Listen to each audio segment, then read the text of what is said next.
যে দিনটা এসেছিলেন সেই দিনটা ছিল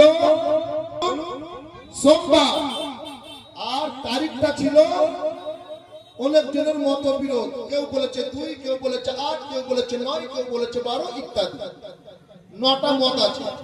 কিন্তু বেশিরভাগ মুহাদ্দিসিন যিনারা ইতিহাসকে রিসার্চ করে, যিনারা হাদিসকে গবেষণা করে, তাদের বেশিরভাগের মত হচ্ছে 8 রবিউল আউয়াল আল্লাহ সুবহানাহু ওয়া তাআলা এই জগতে রাহমাতাল লিল আলামিন, ইমামুল আম্বিয়া, সাইয়্যিদুল মুরসালিন, আকমদের মদিনা, তাজদার মদিনা জনাবে মুহাম্মদ রাসূলুল্লাহ সাল্লাল্লাহু আলাইহি সাল্লামকে প্রেরণ করেছিলেন।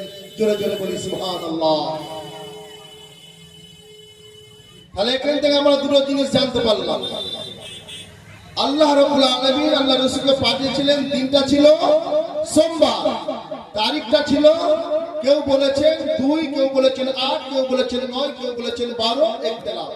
বেশিরভাগ মুহাদ্দিস এটাই বলেছে আল্লাহ রাসূল সাল্লাল্লাহু আলাইহি সাল্লাম যে তারিখটা এসেছে সেই তারিখটা হচ্ছে 8 রবিউল আউয়াল।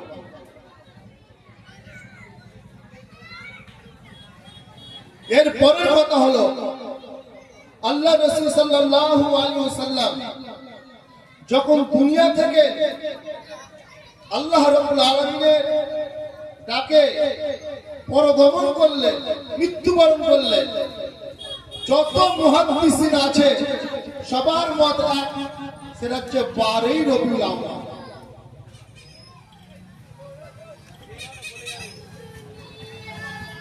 আল্লাহ রাসূল সাল্লাল্লাহু আলাইহি সাল্লাম এই জগৎ থেকে যখন তিনি বিদায় নেন, যখন চলে যান, মৃত্যুবরণ করে, সেই দিনটা সমস্ত মুহাদ্দিসের কাছে একটাই, যার মধ্যে কোনো রকম মতবিরোধ নেই, কোনো একটা লাভ নেই, সেটা হচ্ছে 12ই রবিউল আউয়াল। এবার আমার প্রশ্ন, যার মধ্যে কোনো রকম সন্দেহ নাই আল্লাহ রাসূলের যাওয়ার তারিখে